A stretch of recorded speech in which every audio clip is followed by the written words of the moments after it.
లేకపోతే వాళ్ళేమో కాదండి. దేవుడు అందరికీ దేవుడే, భేదములు లేదు. అందరూ పాపం చేసి దేవుడు అనుగ్రహించలేకపోతున్నాడు. పాపం ఎలాగైతే ప్రతి జాతిని ఏలుతుందో, పాపం ఎలాగైతే ప్రతి కుటుంబాన్ని ఏలుతుందో, పాపం ఎలాగైతే ప్రతి వ్యక్తిని ఏలడానికి ప్రయత్నం చేస్తుందో, యేసు కూడా ఆయన దేవుడు. ప్రతి జాతికి, ప్రతి కుటుంబానికి ఆయన దేవుడు, ప్రతి వ్యక్తికి ఆయన దేవుడు, ప్రతి కులానికి ఆయన దేవుడు, ప్రతి గ్రామానికి ఆయన దేవుడు, ప్రతి మండలానికి ఆయన దేవుడు, ప్రతి జిల్లాకి ఆయన దేవుడు, ప్రతి దేశానికి ఆయన దేవుడు.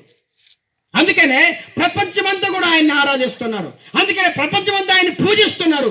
అందుకనే ప్రపంచమంతా ఆయన్ని చర్చిలు కడుతున్నారు. ఎందుకనంటే చూడండి, మరి యేసయ్య ప్రతి స్థలంలో ఉంటాడు.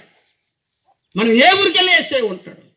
కొంతమంది ఈ ఊరు ఉంటే ఆ ఊర్లో ఉండరు, ఆ ఊరు ఇంకొక ఊరు ఉండరు, కానీ యేసు మాత్రం ప్రతి ఊర్లో ఉంటాడు. దేవునికి స్తోత్రం.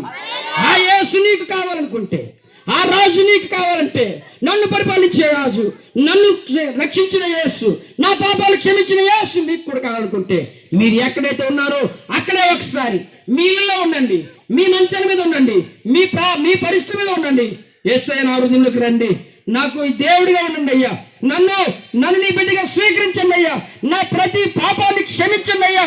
అదిగో జక్కయ్య పాపాలంట క్షమించాయంట కదా, నా పాపాలు కూడా క్షమించానంటే ఆయన నీ పాపాలు క్షమించడానికి సిద్ధంగా ఉన్నాడు. ఆయన నీ పాపాలు క్షమించడానికి సిద్ధంగా ఉన్నాడు. ఏ కులంతో పని లేదు, కుటుంబంతో పని లేదు, మరి ఇంకా వ్యక్తితో పని లేదు. నువ్వు ఎటువంటి వ్యక్తివైనా, ఏ కుటుంబానికి చెందినవాడు అయినా, ఏ కులానికి చెందినవాడు అయినా, ఎటువంటి భుజబలం ఉన్నా, ఎటువంటి ధనబలం ఉన్నా, ఎటువంటి కులబలం ఉన్నా, నా యేసు దగ్గరికి వస్తే నీ పాపాలు నేను క్షమిస్తాడు. దేవుడి కొద్ది మాటలు మన వినికిడిలో దీవించును గాక. ఆమేన్.